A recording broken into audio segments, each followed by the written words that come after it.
تقدیر بھی بدلتا ہے اور حالات بھی۔ خدا غموں کا موسم مسلسل نہیں رہنے دیتا۔ بے بسی تو انسان کو رب کائنات سے ملاتی ہے۔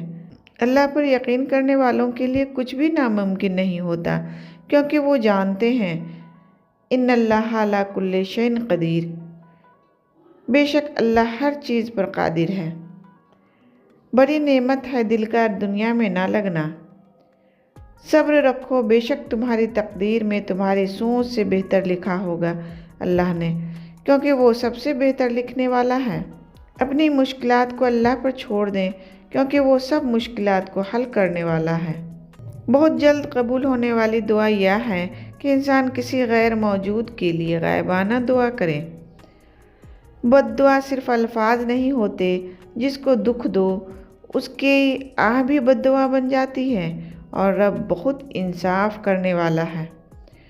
دوسروں کے بارے میں اچھا گمان رکھنا بہترین عبادت ہے۔ نبی کریم صلی اللہ علیہ وسلم سے پوچھا گیا کہ نجات کا ذریعہ کیا ہے؟ آپ صلی اللہ علیہ وآلہ وسلم نے فرمایا، اپنی زبان قابو میں رکھو اور اپنے گناہوں پر رویا کرو۔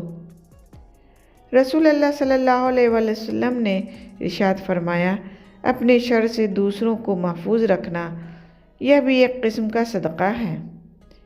نبی پاک صلی اللہ علیہ وآلہ وسلم نے فرمایا، صدقہ برائی کے 70 دروازوں کو بند کرتا ہے۔